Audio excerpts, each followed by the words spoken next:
This is SpaceTime Series 27, Episode 127, for broadcast on the 21st of October 2024. Coming up on SpaceTime, SpaceX's Starship's amazing fifth test flight, a new study looks at where most meteorites come from, and NASA's Europa clipper sails towards the Jovian ice moon. All that and more coming up on SpaceTime. Welcome to SpaceTime with Stuart Gary.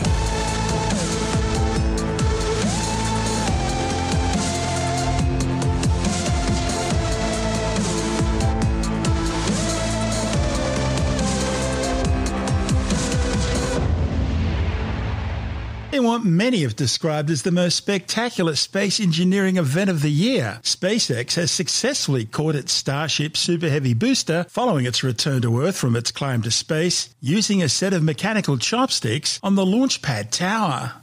The booster had blasted off from the same launch pad at SpaceX's Starbase in Boca Chica, Texas, 7 minutes earlier on what was the fifth Starship test flight. Flight directors go for launch. T-minus 5, 4, 3, 2, 1. We have liftoff. Vehicles pitching downrange. Booster after chamber pressure nominal.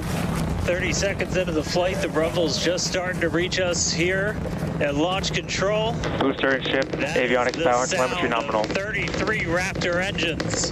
Max Q. Now pass through the maximum aerodynamic pressure, the most stress the vehicle's going to see on the way uphill. Our next major milestone coming up, it's going to be hot staging. We're going to see the engines ignite on ship to push it away from the booster. First, we're going to see the booster's engines start to shut down, all but 3. We're going to do what's called most engines cut off instead of main engine cut off, because 3 are going to keep going. And then we're going to see the engines on ship ignite. Right now, the tower team is doing their go, no go. Coming up on hot staging next. Ship engine There's startup. most engines cut off. Stage separation. Booster Stage separation. Hot stage separation confirmed. Ship under its own power. I'm seeing 6 out of 6 Raptors lit. The Super Heavy booster produces some 16.7 million pounds of thrust from its 33 Raptor engines. That makes it roughly twice as powerful as the Saturn V rockets used during the Apollo moon missions and the SLS, or Space Launch System rockets, which are being used for the Artemis flights. Ship avionics power and telemetry nominal. The booster and the tower are both performing automated checks to make sure we are go for the booster to return to the launch pad for that catch. And once those are complete, the flight director... Boost back burn, shut down. And we did hear that the tower is go for catch. So that was one of the big criteria we were looking for. We'll wait to hear that the go for catch has been sent. Following most engine cutoff and hot stage separation, the giant core stage returned to Earth, undertaking a boost back burn and then later a landing burn with up to 13 of the 33 Raptor engines, helping decelerate the spacecraft from supersonic speeds and generating sonic booms before making a picture-perfect controlled landing with a pair of huge mechanical so-called Mechazilla chopsticks reaching out from the launch tower to bring the slowly descending booster to a halt. The booster is making its way back to the launch site. We are going to try and catch it using the chopsticks on the launch tower, the exact same tower that it just launched from just, 5 minutes ago. Yeah, and the booster... Starship on nominal trajectory. I can confirm the command was sent for the booster to come back. That is So incredible. I'm looking up right now. It's pretty much right overhead of us, and we can see it starting to come down. I can't wait for us to hear the sonic boom through Dan's mic. Right.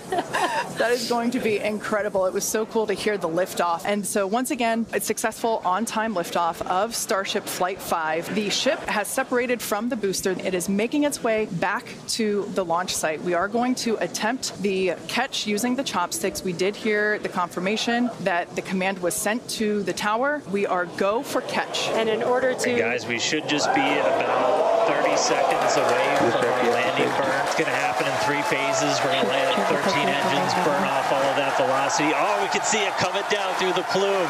Booster coming in hot for booster catch. We're going to ignite 13 of those Raptor engines, and how fast this vehicle is moving. We're now down to 3 Raptor engines. We can see those chopsticks now in here. Booster landing burn, shut down. Mechazilla had caught the booster. This is absolutely insane. On the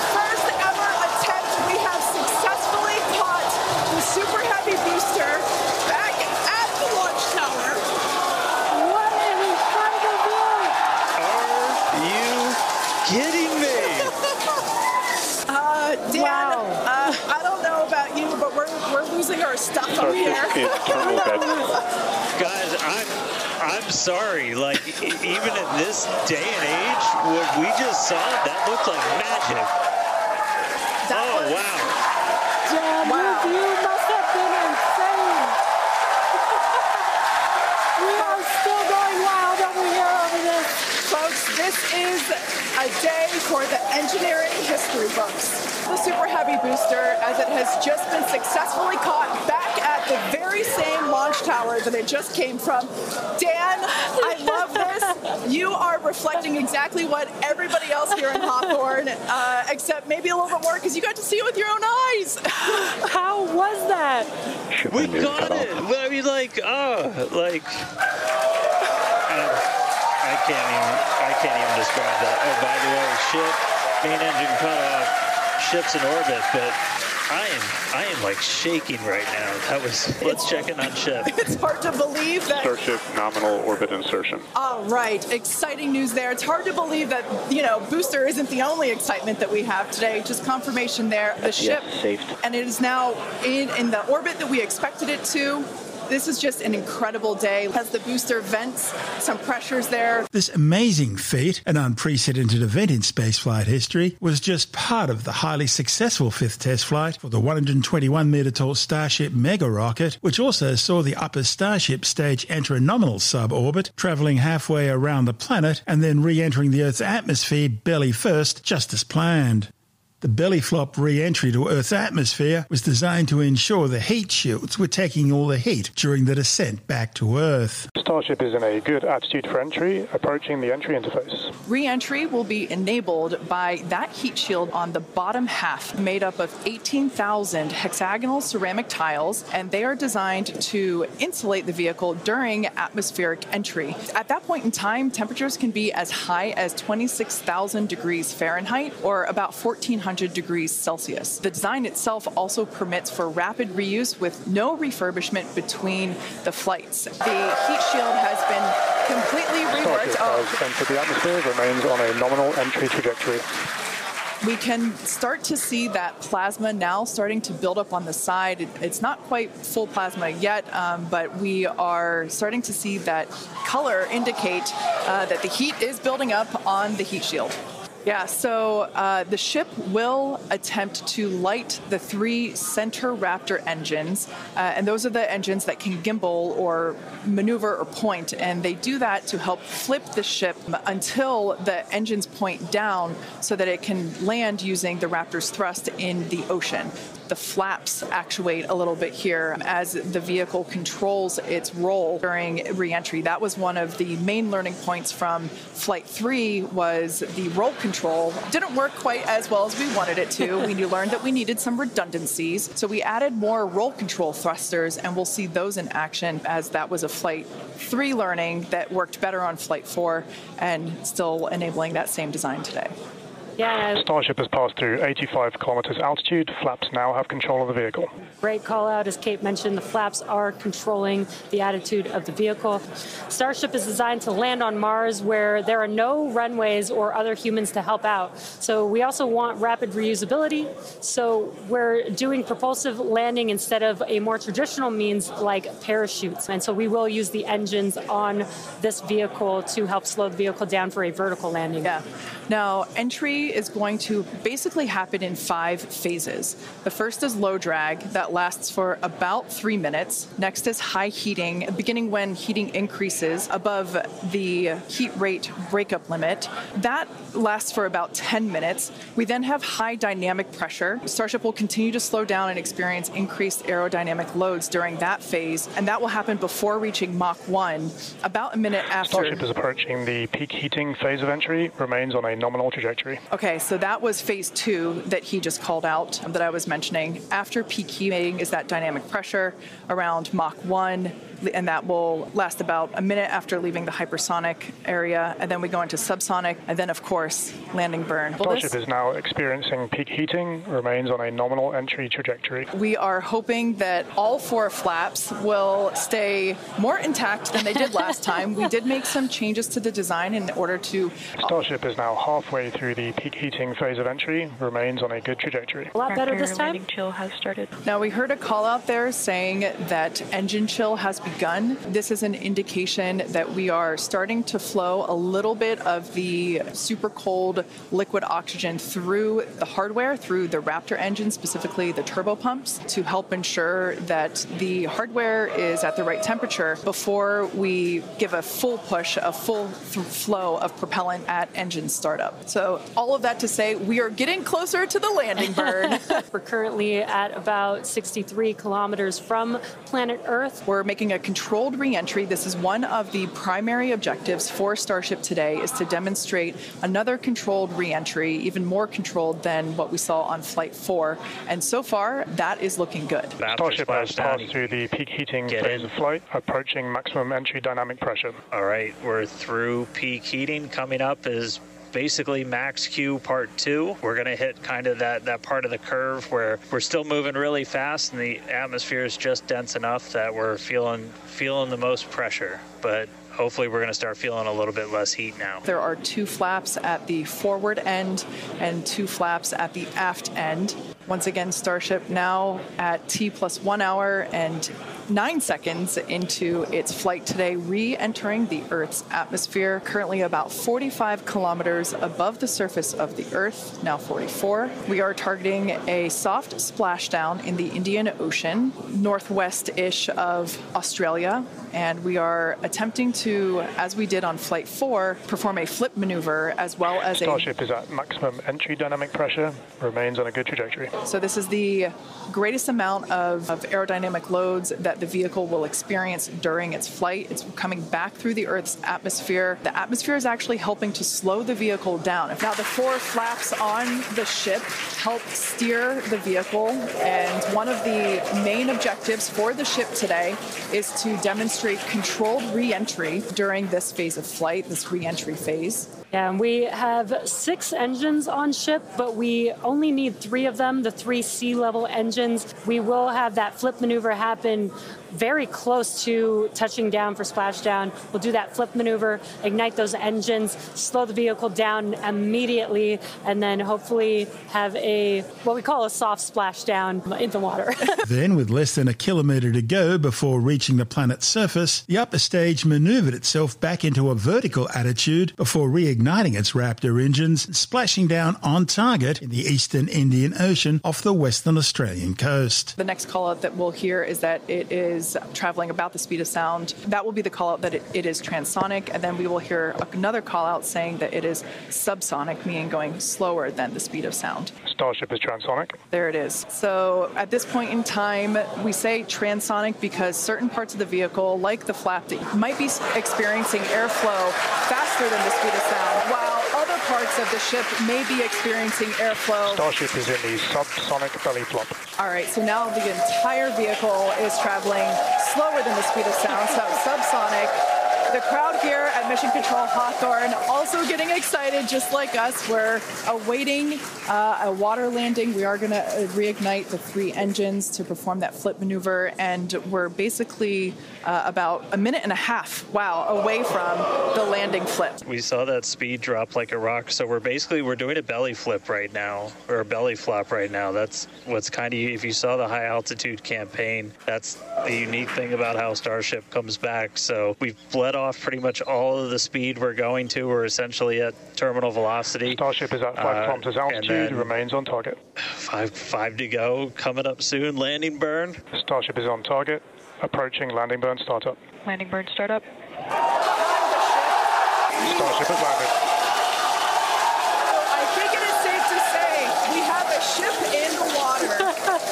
Touchdown! That is a light hit from the ocean surface. What an incredible end to Starship's journey. Ship landing just about on target as they were calling out. We hit the target. Yeah. I mean, we hit the target because We had these buoys placed in a pretty specific spot, so wow. The only obvious problem during the entire fifth test flight was the vision from the external cameras aboard Starship showing that both the left and right forward fins did appear to overheat during the descent, but they still survived long enough to provide a controlled soft landing. This mission was an important step in developing Starship for the Artemis 3 manned moon landing mission slated for 2026. During that flight, the Artemis 3 Orion capsule will rendezvous with a modified version of Starship, which will then proceed to carry 2 Artemis astronauts down to the lunar surface near the moon's south pole. It'll be man's first return to the moon since 1972, some 54 years earlier. Eventually, SpaceX will use Starship as an interplanetary colonial transport, carrying up to 100 people or 150 tons of cargo on missions to the Moon, Mars and beyond. This is SpaceTime. Still to come, a new study looks at where most asteroids come from, and NASA's Europa Clipper launches on its mission to the Jovian ice moon. All that and more still to come on SpaceTime.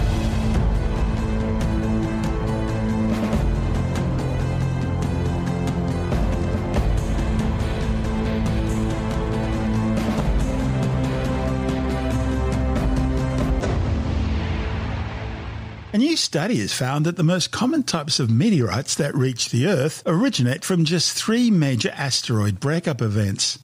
The findings are detailed in 3 separate papers, one in the journal Astronomy and Astrophysics and 2 others in the journal Nature. They're based on data showing that 70% of all known meteorite falls originate from 3 young asteroid families, Karin, Koronis and Massalia, which were produced by recent collisions that occurred in the main asteroid belt between Mars and Jupiter 5.8, 7.5 and roughly 40 million years ago.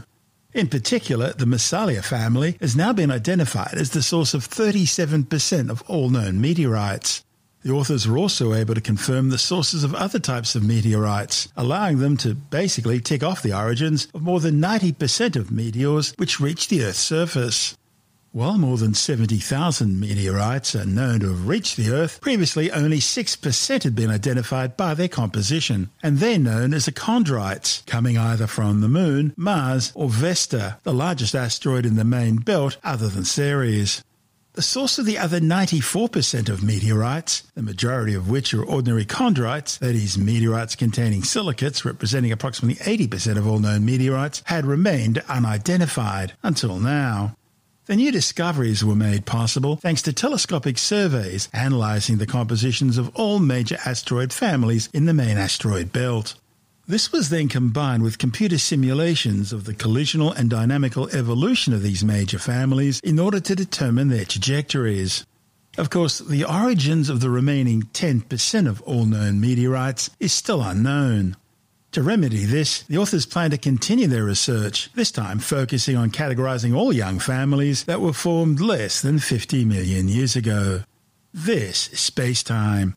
Still to come, NASA's Europa Clipper mission set sail for the Jovian ice moon, and later in the science report, a new study has found that high temperatures and air pollution are driving an increase in stroke cases. All that and more still to come on SpaceTime.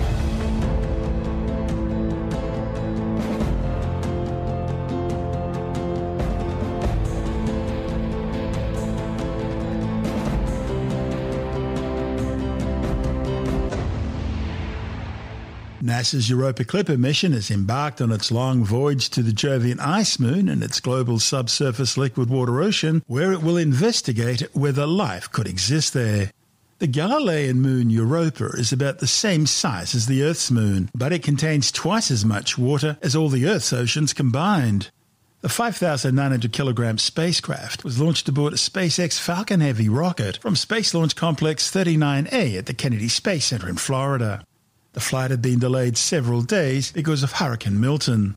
The Falcon Heavy comprises 3 Falcon 9 core stages strapped side by side, and this provided the extra power needed because Europa Clipper is the largest spacecraft ever built by NASA for a planetary mission.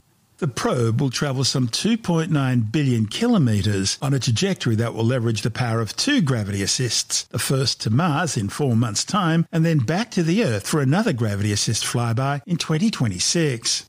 About an hour after the launch, Europa Clipper separated from the upper stage of its Falcon 9 rocket, and ground control received a signal establishing two-way communications through NASA's Deep Space Communications facility near Canberra. So just after an hour after the Europa Clipper launched, it comes up over the western horizon here in Australia. So as part of the Deep Space Network and the 3 stations around the planet, it comes up over us first. So shortly after it separated from the launch vehicle, we were able to then make direct contact with the spacecraft and inform mission control that they had a spacecraft operational and able to do two-way communication and to be able to relay any commands to the spacecraft that they wanted to do in this early phase of its cruise to Europa. And that's a 6-year cruise, and it's coming back to Earth for a gravity assist. It's also visiting Mars. Yeah, so 2 flybys. So to conserve fuel for this very large spacecraft, in fact the largest interplanetary mission that NASA has ever built, the spacecraft will need a gravity assist from Mars in February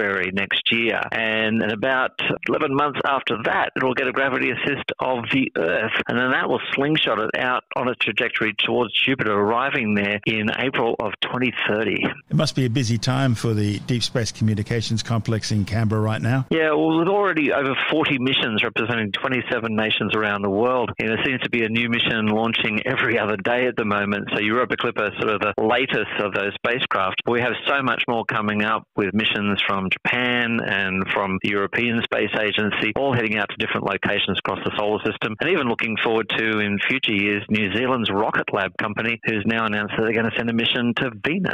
And of course, listeners can follow on what's happening with Europa Clipper with the Eyes on the Solar System website. Yeah, this is a great website that NASA produces, part of a whole suite of EYES programs, where you can actually find out about where all our spacecraft are across the solar system and see that happening in real time. So if we send a command to the spacecraft, you'll actually see a model of the spacecraft on your screen do that maneuver. So if you want to watch the flyby of Mars and Earth and its arrival at Jupiter, you can actually watch that entire journey just by using Eyes on the Solar System. That's Glenn Nagel from NASA's Deep Space Communications Complex near Canberra.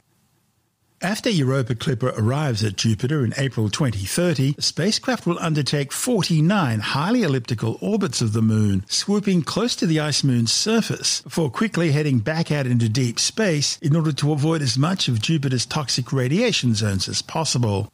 NASA's Associate Administrator, Nikki Fox, says the Europa Clipper mission will deliver new science for generations to come.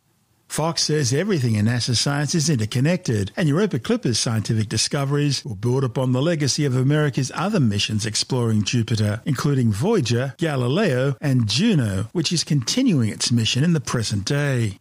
Europa Clipper's 3 main scientific objectives are to determine the thickness of the Moon's icy shell and its interactions with the ocean below, to investigate its composition, and to characterize its geology, to determine if the Moon Europa has conditions that could support life.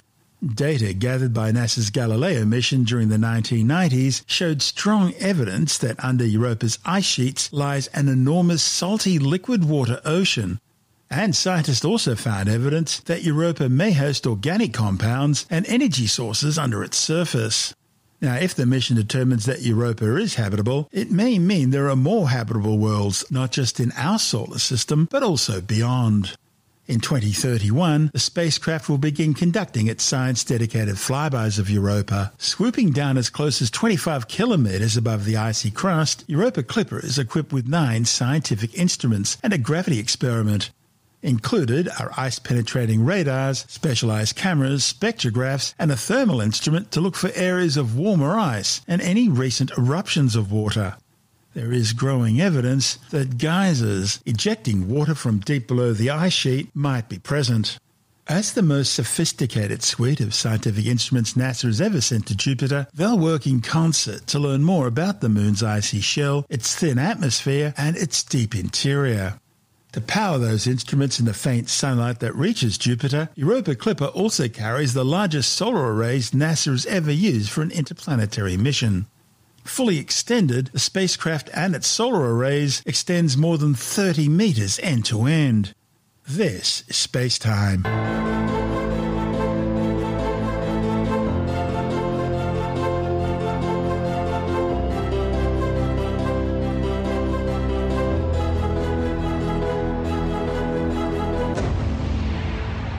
And time now to take a brief look at some of the other stories making news in science this week with a science report. Scientists have found that high temperatures and air pollution are driving an increase in stroke cases. Although stroke is highly preventable and treatable, there's been a rapid rise in global stroke burden over the last 30 years.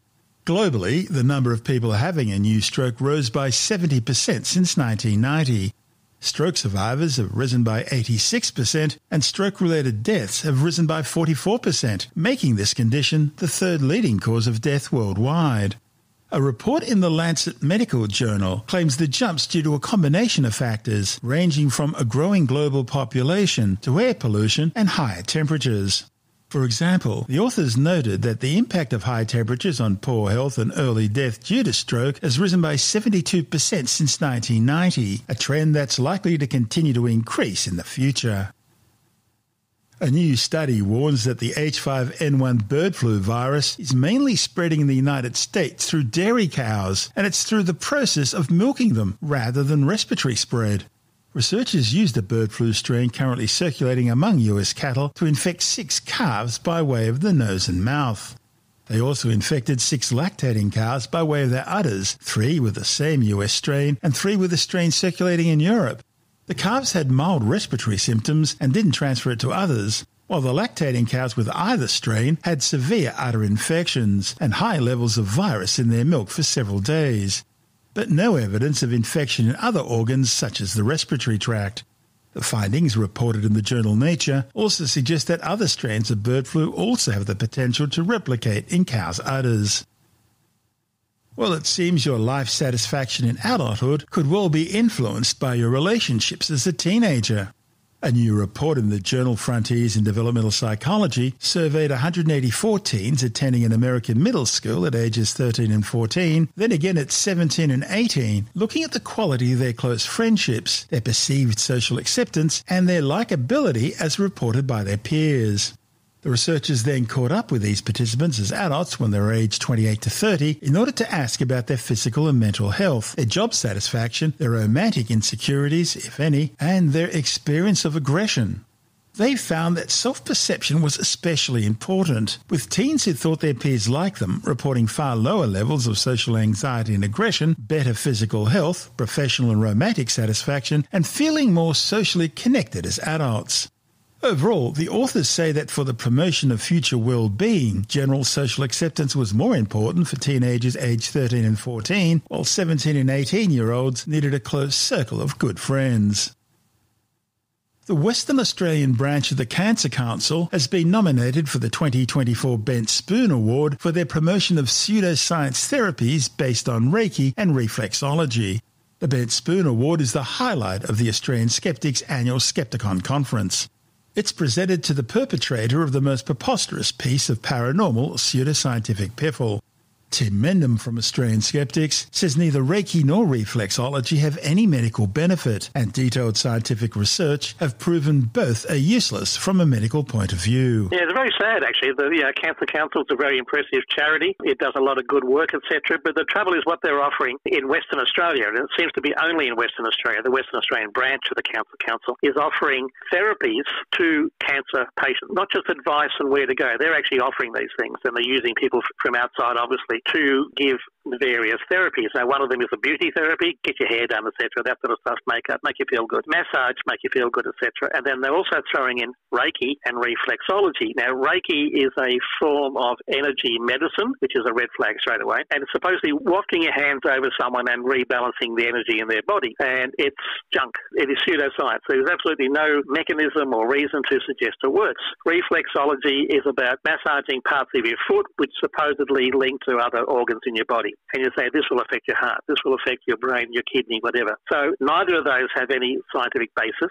Pseudoscience, pseudo-medicine. But the reasons given by the WA Cancer Council is that it will make people feel good. So they almost admit that there's no scientific value. The New South Wales branch of the Cancer Council says specifically there is no scientific value in here. It doesn't work. So the Cancer Council, which might be well-meaning in saying it can help you when you feel good, is also endorsing a total pseudoscience, which might encourage patients to move away from their pretty horrible treatments like chemotherapy and radiotherapy, stuff like that, which is not pleasant, and move into something which feels good, but is not going to help you in your treatments. And if it takes it away from treatments that do work, then it's a dangerous thing. So the WA Cancer Council is endorsing a dangerous thing, and that's what our concern was. So who else has been nominated? We do have some media who are promoting a laser treatment for autism, which is shonky. We have a journalist, Ross Coulthard, who actually won last year for his promotion of UFOs. He's back doing it again, interviewing Uri Geller and various people. There's a pharmaceutical company that are promoting, there's supposed to be a vitamin things full of sugar. There's a hell of a lot of sugar in these things. So there's another journalist named Marianne Damasi. She's been promoting conspiracy theories about COVID-19 vaccination. Bit of a media watch in a lot of them because of media people who are promoting these ideas, and some practitioners as well. A psychic using basically what's called a spirit box, which is a radio scanner, flipping through radio channels and saying, yeah, I hear voices, they're saying things. No, you're picking up static and tiny fractions of speech and things. You try and find messages. So there's a whole range of people. But yes, the Spence Spoon going to be announced at the Skeptics Convention. It's our annual convention. It's the Skepticon. In fact, it's Skepticon XL, which is our 40th convention. We've had every year in a row, so I don't think any other skeptical group have done that. It alternates around the country. This year, it's on November 23 to 24. It's a weekend at the University of Technology in Sydney. And we cover a gamut of topics, everything from classic skeptical topics through to issues of medicine, science, law, responsibility, miscommunication, understanding issues that people face when they're facing up to the media or whatever, and representatives of the media talking about how skeptic and the public can understand what's going on. And we've got some key speakers like Dr. Carl Kuzelnicki, who's probably known to a lot of your Australian listeners. I know Dr. Carl is great. Hello, Dr. Carl, if you're listening.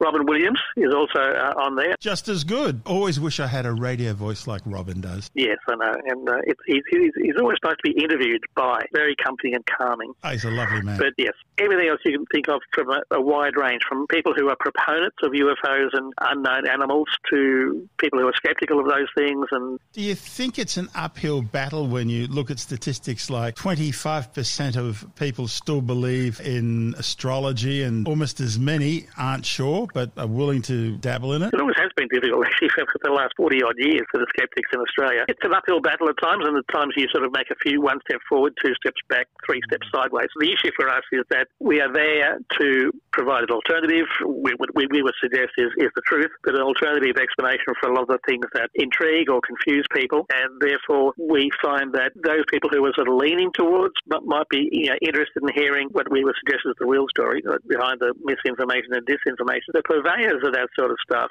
are hard to convince. They're sort of committed, and they might have their own motivations for continuing with their claims. We have a website called Skepticon. This is skepticon.org.au. That's Tim Mindham from Australian Skeptics.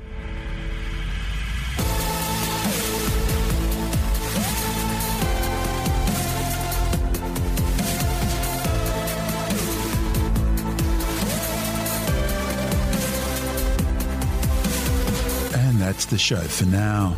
SpaceTime is available every Monday, Wednesday and Friday through Apple Podcasts, iTunes, Stitcher, Google Podcast, Pocket Casts, Spotify, Acast, Amazon Music, Bytes.com, SoundCloud, YouTube, your favourite podcast download provider, and from spacetimewithstuartgary.com. SpaceTime's also broadcast through the National Science Foundation on Science Zone Radio and on both iHeartRadio and TuneIn Radio. And you can help to support our show by visiting the SpaceTime store for a range of promotional merchandising goodies, or by becoming a SpaceTime patron, which gives you access to triple-episode commercial-free versions of the show, as well as lots of bonus audio content which doesn't go to air, access to our exclusive Facebook group, and other rewards. Just go to spacetimewithstuartgary.com for full details. And if you want more SpaceTime, please check out our blog, where you'll find all the stuff we couldn't fit in the show, as well as heaps of images, news stories, loads of videos, and things on the web I find interesting or amusing. Just go to spacetimewithstuartgary.tumblr.com. That's all one word, and that's Tumblr without the E. You can also follow us through @StuartGary on Twitter, @SpaceTime with Stuart Gary on Instagram, through our SpaceTime YouTube channel, and on Facebook, just go to facebook.com/SpaceTime with Stuart Gary. You've been listening to SpaceTime with Stuart Gary. This has been another quality podcast production from Bytes.com.